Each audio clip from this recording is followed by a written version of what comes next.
आपका माइक भी शुभ हो। अब बंद है, ठीक है जी। बहुत बहुत धन्यवाद। बहुत बहुत सम्मान के योग प्यारे धर्म साथियों। अभी हमने दो बहुत ही मूल्यवान, अति सुंदर, अति हितकर भजन सुने और उसके बाद परम पूज्य भगवान देवात्मा के द्वारा लिखित देव स्तोत्र का पाठ सुना, उसकी व्याख्या सुनी। कितनी सुंदर शिक्षा, कितनी महत्वपूर्ण शिक्षा, और हम सबके लिए कितनी कितनी आवश्यक।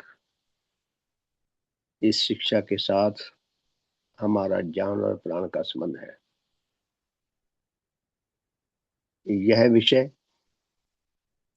हमारे लिए कंपल्सरी है, ऑप्शनल नहीं है, वैकल्पिक नहीं है कि हम चुनाव कर लें, हम ये चीज लें या ये ना लें। इस विषय के साथ हमारा जान और प्राण का संबंध है।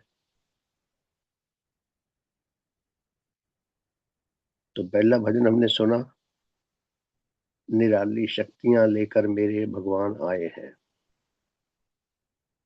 निराली शक्तियां लेकर मेरे भगवान आए हैं, जगत ने अपने रक्षक और विकासक आज पाए हैं। भगवान की छवि को देखें तो छवि को देखकर तो ऐसा लगता है कि ये भी हमारी तरह मनुष्य ही है, और सचमुच में देवात्मा मनुष्य ही है। जो हम मनुष्यों की लिमिटेशन है, सीमाएं हैं, शारीरिक दृष्टि से, अन्य कई दृष्टियों से, वो भगवान की भी सीमाएं वही हैं। हमारी तरह ही उनको भी भूख प्यास हमारी तरह लगती है। उनका भी वही लगभग उतना ही भोजन वो करते हैं जितना और जनसाधारण लोग करते हैं। जितना देवात्मा का स्वास्थ्य ठीक है, जितना शरीर है, जितना लंबे चौड़े हैं, जितना कद है, लगभग सभी का उतना ही है जितना बाकी सभी मनुष्य ऊपर को कूद सकते हैं। भगवान देवात्मा भी ऊपर को चला, मुश्किल से 1 फुट या 1.5 फुट या 2 फुट लगा सकते हैं। तो हमने ये जो भजन सुना, ये किस ओर संकेत करता है? निराली शक्तियां लेकर मेरे भगवान आए हैं, जगत ने अपने रक्षक और विकासक आज पाए हैं। क्या भगवान देवात्मा जब तक धरा पर आविर्भूत नहीं हुए थे, उससे पहले मनुष्य की रक्षा और विकास के लिए कोई नहीं थे क्या? रक्षा और विकास के लिए थे, और क्रमिक विकास होता भी रहा है धीरे धीरे। लेकिन भगवान देवात्मा विकास क्रम की सुंदरतम देन है। प्रकृति माता का हम सबके लिए दैवीय वरदान है, क्योंकि भगवान देवात्मा की आत्मिक गठन पूर्ण है।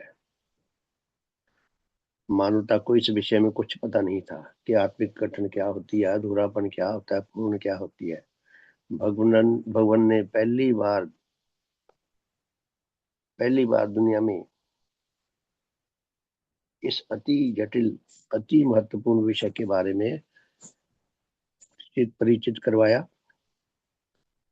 कि जिस तरह पशु जगत के जितनी भी प्रजातियां हैं, चाहे वो जल में रहने वाले जीव हों, चाहे आकाश में उड़ने वाले, पेड़ों पे रहने वाले हों, चाहे धरा पर रहने वाले हों, सबका स्थूल शरीर अधूरा है, इनकम्प्लीट है। यह सत्य महान वैज्ञानिक डार्विन ने बता दिया था कि मनुष्य पैदा नहीं हुआ, मनुष्य विकसित हुआ है। तो मनुष्य की प्रजाति और पशु की प्रजाति में जो बेसिक मूल अंतर है, वो ये है कि मनुष्य की प्रजाति का स्थूल शरीर कंप्लीट है। कंप्लीट का अर्थ ये नहीं है कि इसके और 3 हाथ होने चाहिए या 4 हाथ होने चाहिए, 4 टांगे होनी चाहिए, 6 टांगे होनी चाहिए।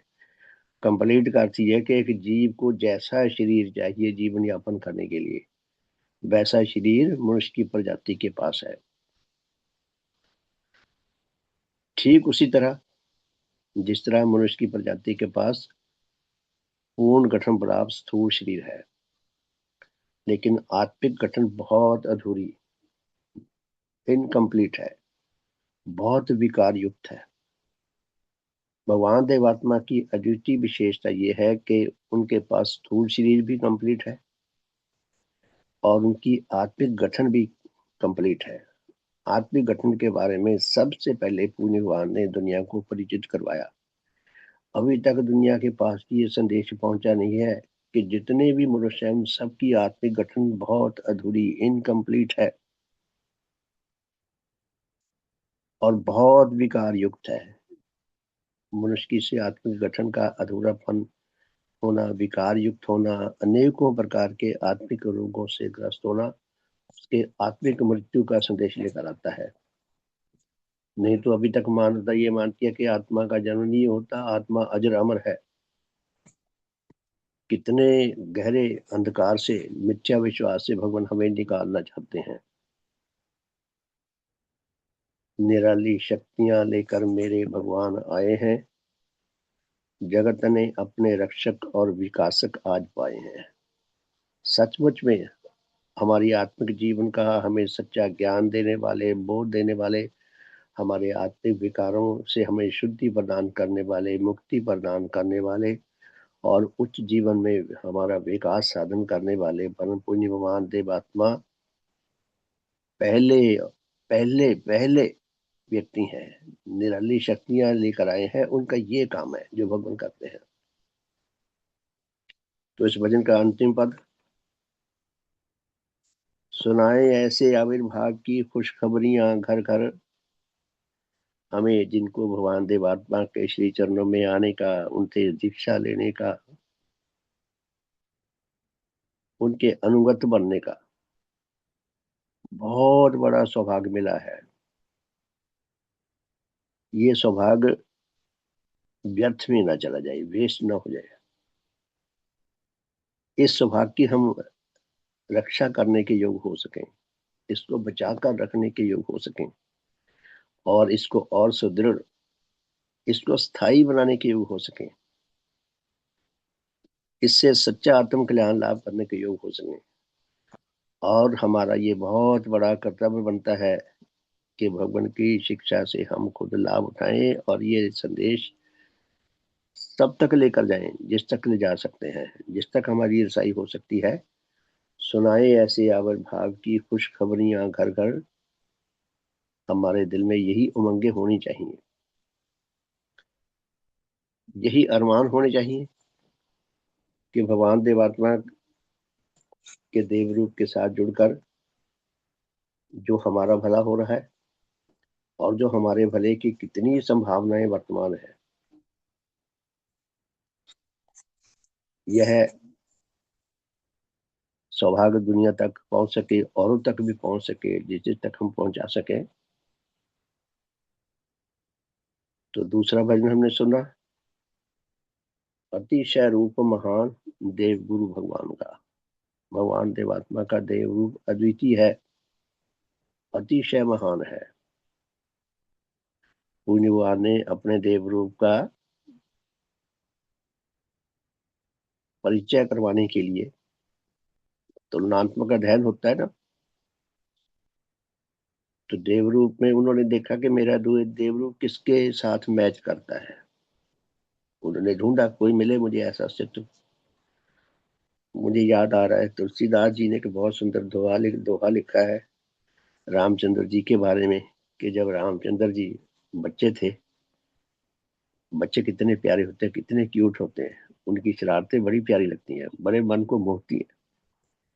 तो वो भजन लिखा था उन्होंने, तुम कचलत रामचंद्र बाजत पैंजनिया। जो पैंजनिया उनके पैरों में बांधी है, कमर में बांधी है, जब वो चलते हैं धीरे धीरे ठुमक ठुमक के लड़खड़ाते, कभी इधर को झूल गए, कभी उधर को गिर गए, तो पैंजनिया की आवाज आती है, तो उनके पिता और माता रानियां कितने प्रसन्न होते देख के उस दृश्य को। तो उस भजन में एक पद आता है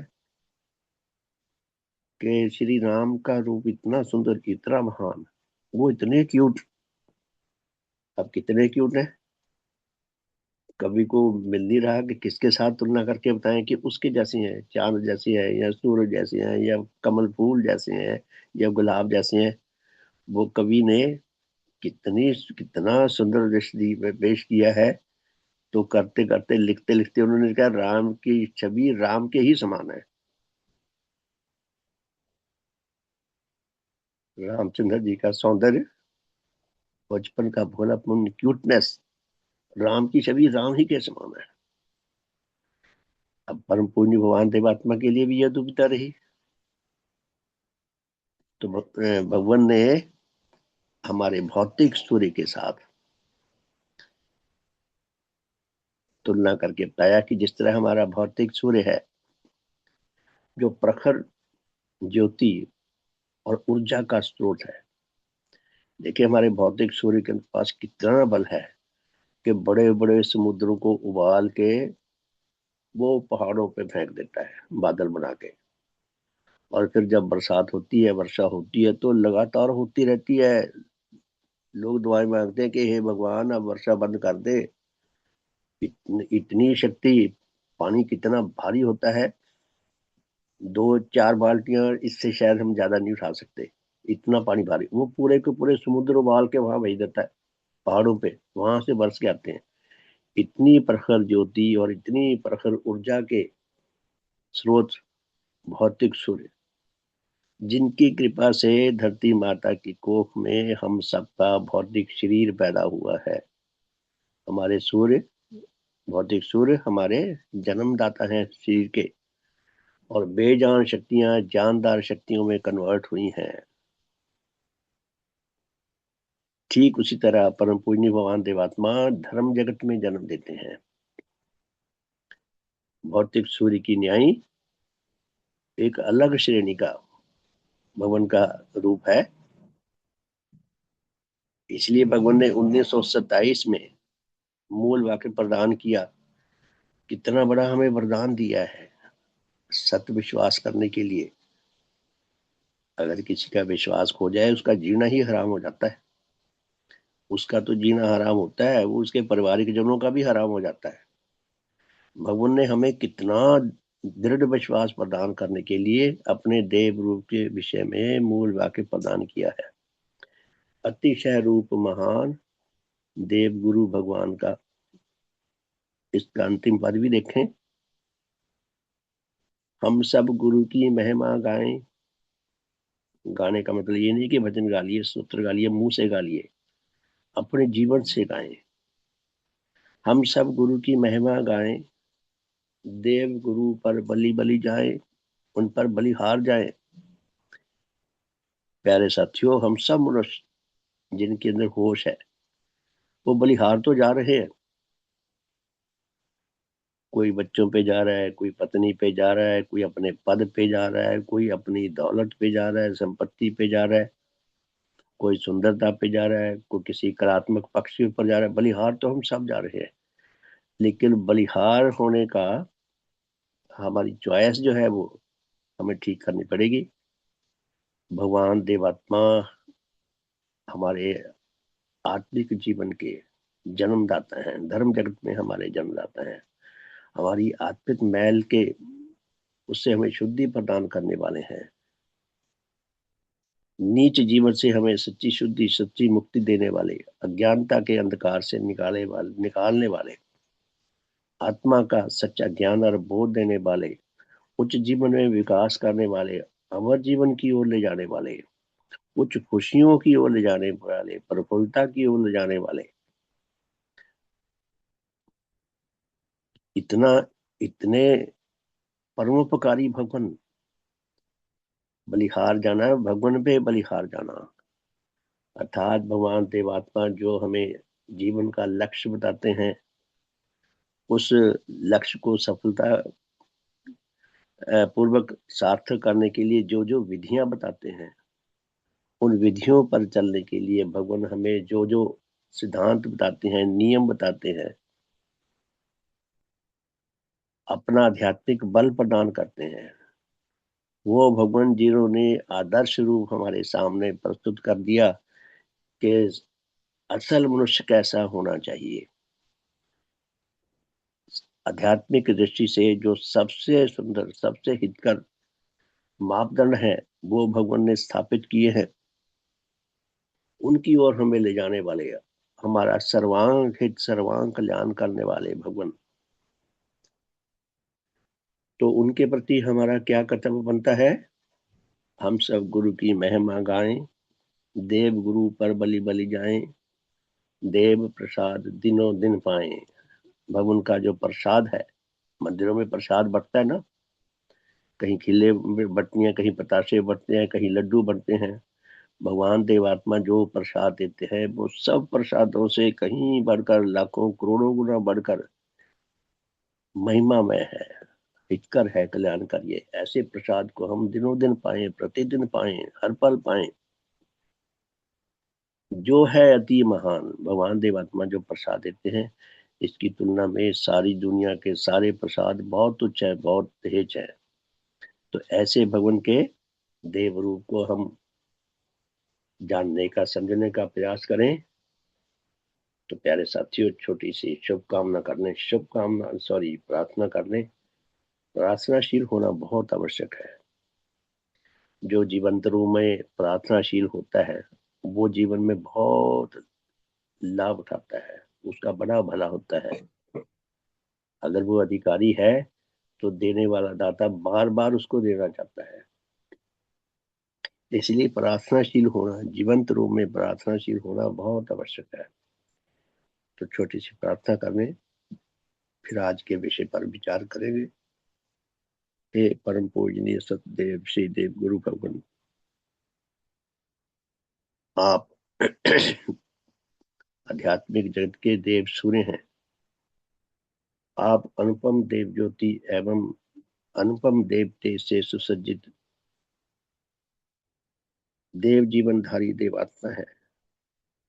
आप सत धर्म के प्रवर्तक हैं, सर्वहितों के संपादक हैं। आप चारों जगतों का हर प्रकार से हित संपादन करते हैं। आप अधिकारी आत्माओं के सर्वांग कल्याण करता है। हे दाता, हे सतगुरु, आपके ऐसे देव रूप को सम्मुख लाकर हम अति तुच्छ आपके श्री चरणों में बारंबार प्रणाम करते हैं। आपको कोटि कोटि धन्यवाद देते हैं और आपके श्री चरणों में यही प्रार्थना करते हैं कि हे सतगुरु, हमें अपनी अनुपम देव ज्योति प्रदान करो। हमारा गहनतम आत्मंधकार दूर कर दो। हमारी अज्ञानता, हमारी मूर्खता सब विनष्ट हो। हे दाता, हे सतगुरु, हमें अपना आध्यात्मिक बल प्रदान करो। हमारी आत्मिक दुर्बलता, हमारे आत्मिक विकार सब विनष्ट हो। हम शुद्ध पवित्र आत्मा बन सकें। हम आपके अद्वितीय दान को, आपके महादान को जीवंत रूप में अधिक से अधिक मात्रा में लाभ करने के अधिकारी बन सकें। सतगुरु, हमें शुभ आशीर्वाद प्रदान करो। हमारा आज का साधन हम सबके लिए हितकर हो, कल्याणकारी हो, हमारी आत्माओं को उभारने वाला हो। हम अपने आत्मिक जीवन के प्रति फिक्रमंद हो सकें और उसके लिए जो आप साधन हमें प्रदान करते हैं उनको जीवंत रूप में अपनाकर सच्चा आत्म कल्याण लाभ करने के अधिकारी बने। आपकी महिमा को औरों को मुख से भी और अपने जीवन से भी सुनाकर उनको भी आपके श्री चरण में लाने का सौभाग्य प्राप्त कर सकें। हे सतगुरु, हमें ऐसा आशीर्वाद प्रदान करो। हम सब पर शुभ हो। हमारे द्वारा आपका संदेश अधिक से अधिक लोगों तक जा सके, उनके भले का मार्ग भी प्रशस्त हो। बहुत बहुत सम्मान की योग प्यारे धर्म साथियों, भगवान देवात्मा का देव रूप अद्वितीय है। सारी मानवता मिलकर कल्पना भी नहीं कर सकती कि देवात्मा का आंतरिक पक्ष कितना सुंदर है, कैसे है। भगवान देवात्मा ने ऐसे धर्म की शिक्षा की खोज की जो धर्म नेचर की कोख से प्रस्फुटित हुआ है, विकसित हुआ है। जिस तरह नेचर दिखाई नहीं देती उस तरह धर्म भी दिखाई नहीं देता। धर्म देखने की चीज नहीं है, महसूस करने की चीज है। पूज्य भगवान ने उस धर्म की शिक्षा की खोज की उसको फिर लिपिबद्ध किया। अगर भगवान मौखिक रूप में बोलकर शिक्षा सुना जाते चले जाते, उनके बाद जो जो समय बीतता ये शिक्षा गायब हो जाती। भगवान ने लिपिबद्ध किया, कितनी कितनी मेहनत की होगी। आप देखें कि एक एक वाक्य जो है वो कितना टिपिकल है, एक एक पेज का, डेढ़ डेढ़ पेज का एक एक सेंटेंस, और ग्रामेटिकली कितना सुंदर है, व्याकरण की दृष्टि से, ग्रामर की दृष्टि से कितना सुंदर है, कितना सही है, और ज्ञान की दृष्टि से कितना भव्य है, आध्यात्मिक ज्ञान की दृष्टि से, आध्यात्मिक प्रेरणाओं की दृष्टि से कितना सुंदर है।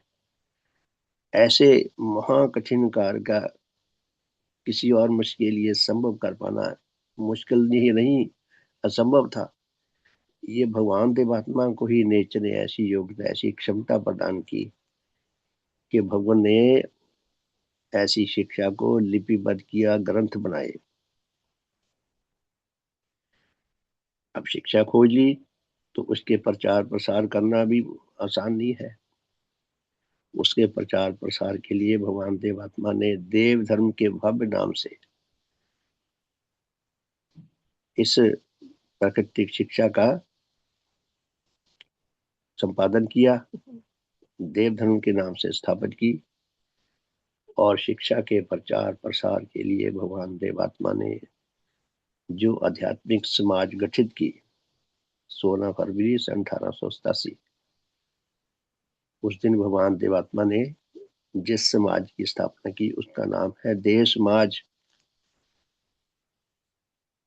देव अर्थात सत्य, शुभ एवं आध्यात्मिक सौंदर्य से परिपूर्ण समाज।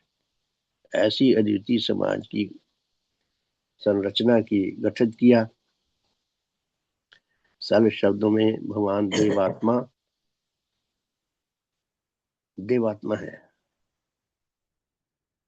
भगवान के द्वारा रचित शास्त्र देवात्मा है, देवात्मा का रूप है, देवात्मा का असल प्रतिनिधि, असल प्रतीक भगवान के द्वारा रचित वो महान ग्रंथ है। भगवान देवात्मा के द्वारा स्थापित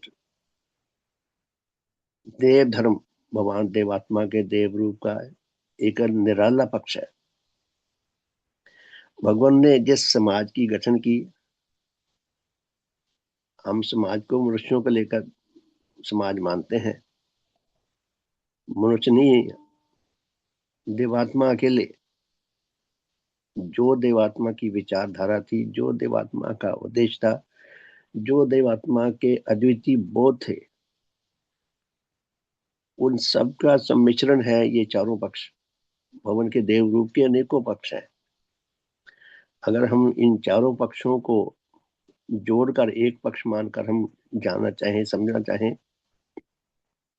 कि हम कितने सौभाग्यशाली हैं, हमें ऐसे सद्गुरु का शिक्षा को पाने का सौभाग्य मिला, उनके श्री चरणों से जुड़ने का सौभाग्य मिला, हम अपने सौभाग्य का बोध पा सकें। हमें अपने सौभाग्य का बोध नहीं है, इसलिए कदर नहीं है। हमें कितना बड़ा ऐसा लगता है जैसे किसी पागल को दुनिया की सबसे अद्वितीय सामग्री मिल गया हो, ऐसा रत्न मिल गया हो जो बहुत मूल्यवान हो, जिसकी कीमत सारी दुनिया मिलकर नहीं चुका सकती, और पागल को भी कदर नहीं है। हम पागल बनकर ना रहें। अगर ऐसे रहेंगे तो धीरे धीरे धीरे आत्म की मृत्यु के मुख में चले जाएंगे, जिससे भगवान हमें बचाना चाहते हैं। तो प्यारे साथियों, शब्द कर्ण जी ने बहुत सुंदर लेख लिखा है।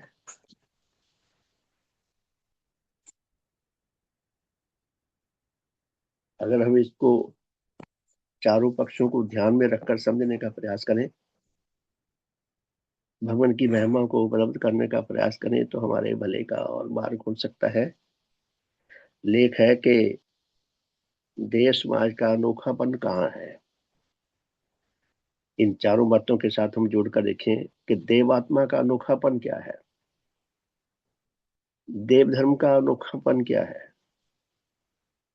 भगवान ने जिन ग्रंथों की रचना की, उन ग्रंथों का अनोखापन क्या है? भगवान ने जिस समाज की संरचना की, उस समाज का अनोखापन क्या है? यदि हम इस विषय को कुछ भी समझ सकें, उतना हमारा भले का मार्ग प्रशस्त होगा। मैं जल्दी जल्दी लेख पढ़ूंगा क्योंकि समय भागा जा रहा है बड़ी स्पीड से। तो श्रीमान जी क्या लिखते हैं कि देव समाज ही एक ऐसी धर्म समाज है जिसको प्रचलित मतों के मुख्य विश्वासों पर किसी प्रकार का विश्वास नहीं। भगवान के द्वारा स्थापित ये समाज या इस समाज में जो शिक्षा का प्रचार प्रसार होता है, उसके अनुसार जितने भी इस तरह पर प्रचलित तथाकथित मत है, मजहब है, तथाकथित धर्म है, उनके जो मुख्य विश्वास हैं उन पर विश्वास नहीं है। हमारे विश्वास और है, उनके विश्वास और हैं। देह समाज खुदा या परमात्मा को नहीं मानती,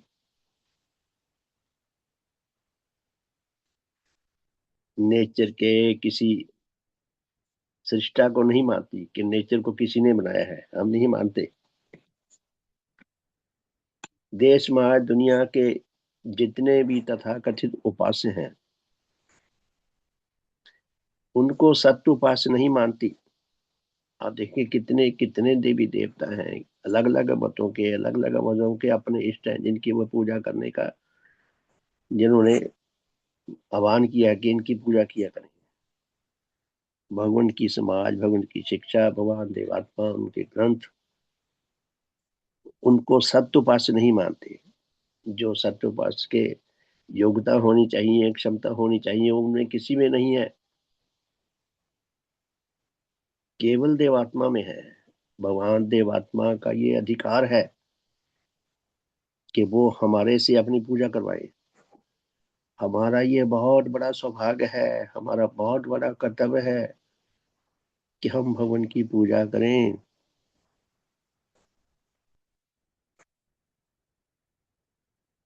मैं अब शब्द थोड़ा देव धर्म शब्द लगाऊंगा देव समाज की जगह। तो चारों संजय हम, देवात्मा, उनके ग्रंथ, उनकी समाज और उनका मिशन, उनका धर्म। देव धर्म किसी इल्हामी पुस्तक को नहीं मानता कि ऐसी कोई पुस्तक, ऐसा कोई ग्रंथ नहीं है दुनिया में जिसको किसी तथाकथित सृष्टिकर्ता, किसी ईश्वर ने, परमात्मा ने लिखा हो या लिखवाया हो। ऐसा कोई ग्रंथ नहीं है, सब ग्रंथ ये मनुष्यों के लिखे हुए हैं। जब कोई खुदा या परमात्मा है ही नहीं तो वो इल्हाम काहे का करेगा, वो किसी के ऊपर आवेश कहाँ से करेगा? वो खुद ही नहीं है, काल्पनिक है। देव धर्म सब कहलाने वाली पुस्तकों व ग्रंथों को मनुष्य रचित मानता है कि मनुष्यों ने रची हैं ये पुस्तकें सारी। कोई ईश्वर नहीं है जिसने लिखवाई है ये हमें विश्वास जीने की जरूरत है। देव धर्म किसी नर्क को या स्वर्ग को नहीं मानता कि ऐसा कोई स्थान नहीं है, कोई शहर नहीं है, कोई नगर नहीं है जो केवल नर्क ही नर्क है या केवल स्वर्ग ही स्वर्ग है। ऐसा स्वर्ग जहाँ पे परियां नहाती हैं, जहाँ पे दूध दही की, दूध की नदियां बहती हैं, शहद की नदियां बहती हैं, पेड़ों पे मिठाइयाँ लटक रही हैं, ऐसा कोई स्वर्ग नहीं है। और ऐसा नरक भी कोई नहीं है जहाँ पे बहुत यंत्रणाएं दी जाती हों।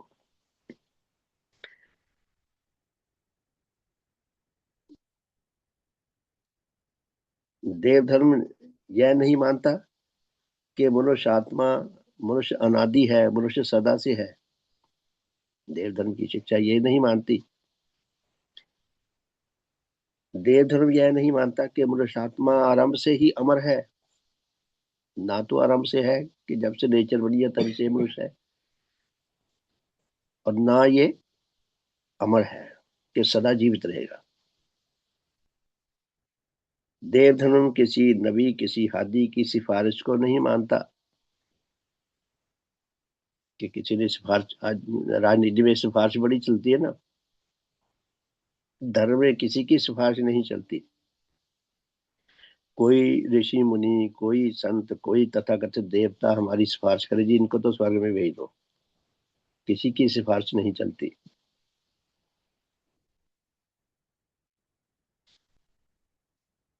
देवधनु सब प्रचलित मतों के मुक्ति के विश्वासों को मिथ्या मानता है। जो वो मुक्ति मुक्ति का विश्वास दिलाते हैं ना, कि जन्म मरण से मुक्ति, ईश्वर में लीन हो जाना, देवधर्म नहीं मानता। ये गप्पे हैं, अंधकार है ये।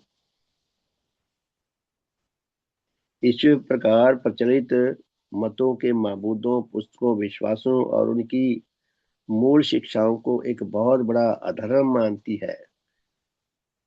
कि जितनी भी धर्म की शिक्षा है, सात्विकता को लेकर, सात्विकता को छोड़कर, सात्विक आधार पर उन शिक्षा में जो अच्छी बातें हैं उनको छोड़कर बाकी सब गप्पे हैं, बल्कि हानिकारक है शिक्षा उनकी।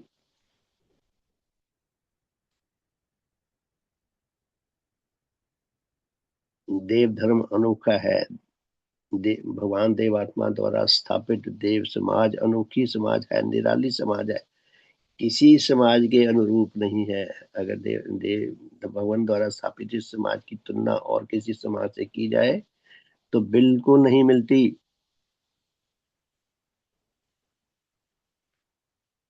देवधर्म प्रचलित मतों के दिए हुए डरावों भय दिखाते हैं और लालचों को छोड़कर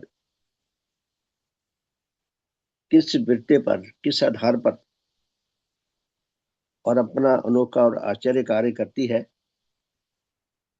ये और कोई नहीं कर पाती, समाज कोई नहीं करती। इतना तो सच है कि देव धर्म ही दुनिया में एक ऐसा धर्म है, भगवान द्वारा स्थापित देव समाज ही दुनिया में एक ऐसी अद्वितीय समाज है कि जिसमें प्रवेश करने की कंडीशन है, शर्तें हैं। जिसको इस समाज का सदस्य बनना है वो पिछले 6 महीने से मोटे पापों से बचा हुआ हो। आजकल 3 महीने कर दिए, तो धीरे धीरे शर्त अगर घटाते जाए, घटाकर एक दिन कर दे जो एक दिन से बचा हुआ हो, तो क्या हाल होगा समाज का। वो एक दिन छोड़ देगा, अगले दिन से फिर शुरू हो जाएगा। लेकिन जो 6 महीने रखे थे वो भी किसी बात को लेकर रखे हुए थे, कि 6 महीने पहले से अगर किसी ने बुरे मोटे पाप छोड़ रखे हैं तो ये आशा बनती है उसके बारे में कि ये आगे जो 6 महीने से बच गया ये आगे भी बच जाएगा। 3 महीने की शर्त उनकी तुलना में कमजोर है, लेकिन कई बार हालात को देखकर बनानी पड़ती है, थोड़ी रिलैक्सेशन देनी पड़ती है। देव धर्म न केवल मिथ्या विश्वासों से अधिकारी आत्माओं को मुक्त कर सकता है, यह सच्ची मुक्ति है, मिथ्या विश्वासों से छुटकारा दिला सकता है। भगवान का देव धर्म, भगवान की शिक्षा ही मुक्ति, सच्ची मुक्ति दिला सकती है और उन्हें अपनी गोद में लेती है। मुक्ति दिलाकर छोड़ नहीं देती, वो फिर धीरे धीरे वहीं पड़ जाए जाके। देव धर्म भगवान द्वारा स्थापित देव समाज, भगवान का मिशन हमारे लिए आध्यात्मिक माता है, हमारा मायका है, स्थायी मायका है।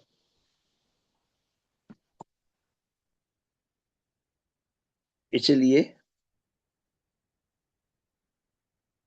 देव धर्म, भगवान द्वारा स्थापित देव समाज ऐसे अधिकारी जनों को अपनी शरण में लेती है कि जो मांस, अंडे और उनकी बनी हुई वस्तुएं ना खाते हों, जो अमानत में खयानत ना करते हों, जो किसी का ऋण लेकर दवा ना लेते हों, जो व्यभिचारी ना हो, जो विवाह सूत्र में बंधे हुए अपने जीवन साथी के जीते जी दूसरा विवाह ना करते हो,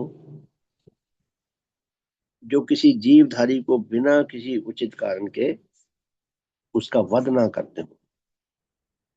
देवात्मा ने अपनी अद्वितीय शिक्षा में वध करने का हमें अधिकार दिया है। वध हम उस वक्त कर सकते हैं जब हमारी जान खतरे में हो या हमारे किसी प्रिय की जान खतरे में हो, उचित कारण होना चाहिए। अन्यथा किसी का वध करना तो प्राय प्रत्येक देश में वैसे ही संविधान के अनुसार वर्जित है। तो आदि आदि कितना निरालापन है। प्यारे साथियों, भगवान ने जो हमें आध्यात्मिक माता प्रदान की है, भगवान ने जो हमें अद्वितीय शिक्षा प्रदान की है, भगवान ने जो हमें इतना भव्य वातावरण दिया है, हमें ऐसे आभा मंडल में विचरण करने का, जुड़े रहने का, निरंतर जुड़े रहने का जो परम सौभाग्य बख्शा है, तो पुण्य भगवान का देव रूप, पुण्य भगवान के देव शास्त्र, पुण्य भगवान का देव धर्म और उनके द्वारा स्थापित समाज हमारे लिए कितना बड़ा वरदान है। भगवान की इस महिमा को हम देख सकें, समझ सकें, मैं समझ सकूं, आप सब समझ सकें और निरंतर स्थायी रूप में इस मिशन के साथ हम जुड़े रह सकें, ताकि आत्मिक विनाश से हम बच सकें, आत्मिक विकारों से हम शुद्ध पवित्र बने रह सकें और अपने जीवन में विकास लाभ करने के अधिकारी बने रह सकें, जीवन विकास लाभ करते रह सकें, औरों के लिए भी हितकर बन सकें। इसीलिए हमें ऐसी शुभ कामना करनी चाहिए, हमें ऐसा संग्राम निरंतर करते रहना पड़ेगा। मैं ऐसा कर सकूं, आप सब ऐसा कर सकें, भगवान का शुभ आशीर्वाद हम निरंतर पाते रहने के अधिकारी बन सकें। सबका शुभ हो, सबका भला हो, सबका मंगल हो, सबका कल्याण हो। देवाती गणानी। परम पूजनीय भगवान देवात्मा के चरणों में कोटि कोटि नमन। सबका बहुत बहुत शुभ हो, मंगल हो। जय जय देव गुरु, जय जय देव गुरु, जय सत और शुभ अनुरागी, जय देव रूप धारी, सत्य और शुभ के हेतु एक तुल त्यागी, जय जय देव गुरु, जय मिथ्या और अशुभ संग, अतुल युद्ध करता, उन्हें पराजित करके सत्य की जय करता, शुभ की जय करता, जय जय देव गुरु, जय देव ज्योति से पूरण, जय देव ज्योति दाता, आत्म तिमिर के हरता, आत्म ज्ञान दाता, जय जय देव गुरु,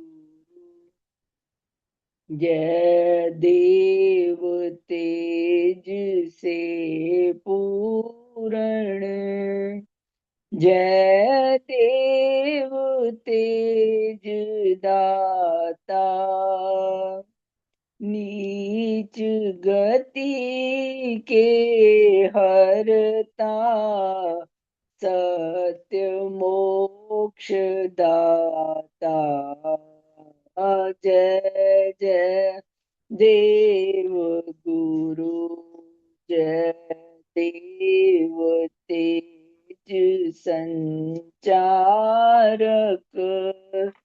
जय पाप मैल हरता, हृदय निर्मल करता, पवित्र रूप दाता, जय जय देव गुरु, जय उच्च भाव उत्पादक, जय उच्च गति दाता, पूर्ण आत्म विकासक, आत्मिक बलदाता।